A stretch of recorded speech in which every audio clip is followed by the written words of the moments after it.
Hello friends, अगर आप मुक्तेश्वर घूमने का प्लान बना रहे हैं तो मैं आपको बताती हूँ कि मुक्तेश्वर कैसे पहुँचना है। बस आप अपना रास्ता चुनिए और फिर निकल पड़िए पहाड़ी खूबसूरत सफ़र पे। तो चलिए बताती हूँ कैसे पहुँचना है। पहले तो आप कोई भी सीज़न चूज़ कर लीजिए, कौन से सीज़न में आपको जाना है, बेटर सीज़न।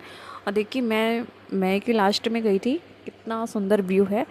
बाय गॉड, यहाँ पहुँच के माइंड बिल्कुल फ्रेश हो गया था। ये महादेव की भी नगरी है और आप ये 2 दिन का स्टे आप यहाँ पर कर सकते हैं। बहुत ही खूबसूरत व्यू था। ये समुद्र तल से 2286 मीटर ऊंचाई पर स्थित है और आप यहाँ जाइए, बहुत ही अच्छा लगेगा आपको। तो मुक्तेश्वर कैसे पहुँचना है? सबसे पहले आप अपनी नज़दीकी रेलवे स्टेशन पहुँच जाइए और वहाँ से टनकपुर का टिकट करा लीजिए।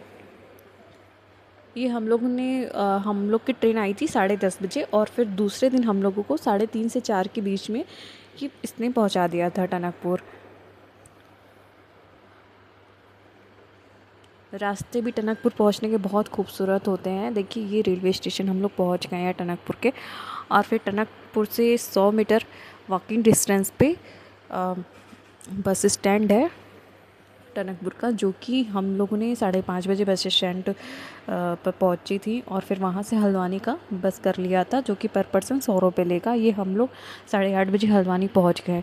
तो रात को तो मुक्तेश्वर की बस चलती नहीं है, इसलिए हम लोग 1 नाइट हल्द्वानी में रुके, जो कि जहाँ का होटल बहुत अच्छा था। लेकिन ऑन सीज़न चल रहा था तो होटल का चार्ज आपको 1700 से 2000 के बीच में ही लगेगा। तो एक 1 नाइट हम लोग रुके थे और फिर सुबह मॉर्निंग हुआ, हम लोग ने ब्रेकफास्ट किया, चाय पिया ठंडी ठंडी हवाओं में, और फिर हम लोग निकल गए। ये एक ही बस सुबह चलती है 9 बजे।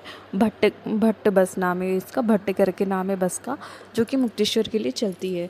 ये हम 9 बजे आती है और 12 से 1 के बीच में पहुंचा देती है। बट काफ़ी ट्रैफिक था उस टाइम, तो हम लोग 2 से 2:30 के बीच में ही पहुंचे थे मुक्तेश्वर।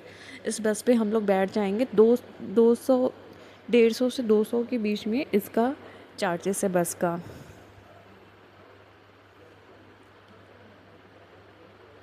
तो फिर हम लोग चल पड़े हैं मुक्तेश्वर के रास्तों पे।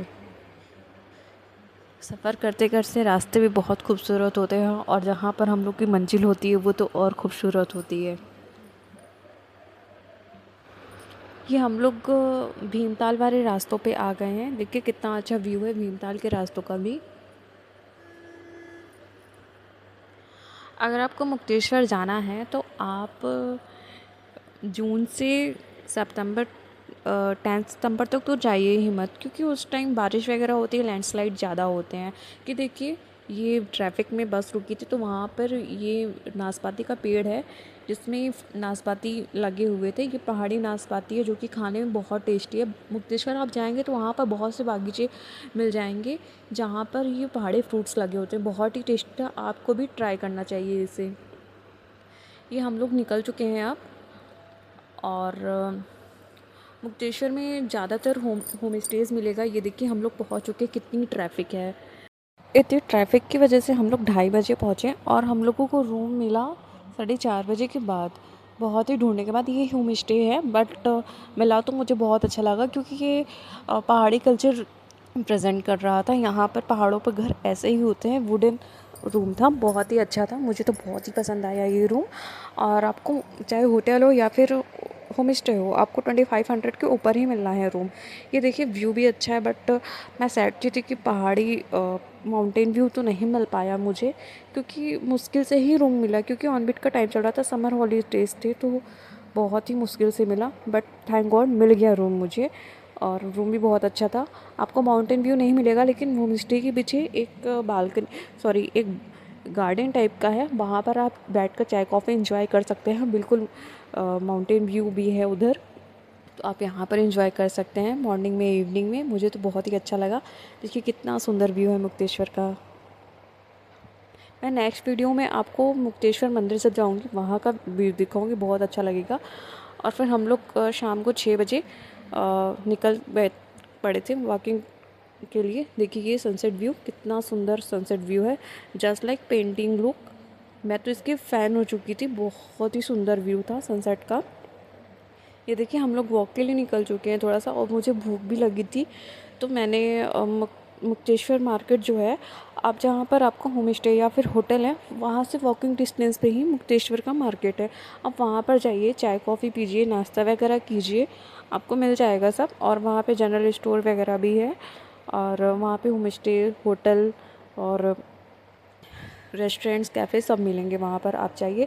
मैं वहाँ पर एक चीज़ ट्राई कर रही थी, इडली सांभर। इडली सांभर आप लोगों को लग रहा होगा कि हाँ, ये तो हर जगह मतलब कि कॉमन है, बट उसके साथ जो मिली थी, पुदीने की चटनी मिली थी मुझे। पुदीने की चटनी भी कॉमन है, आपको लग रहा होगा, क्योंकि घर पे तो बनता ही है, लेकिन वैसी पुदीने की चटनी, पहाड़ी पुदीने की चटनी, माय गॉड, मैं कभी भी नहीं खाई थी। मैं तो फ़ैन हो गई थी उस पुदीने की चटनी की। देखिए, आपको मैं नेक्स्ट वीडियो में बताऊँगी कि कहाँ कहाँ घूमना है। Have a good day, bye bye, thank you.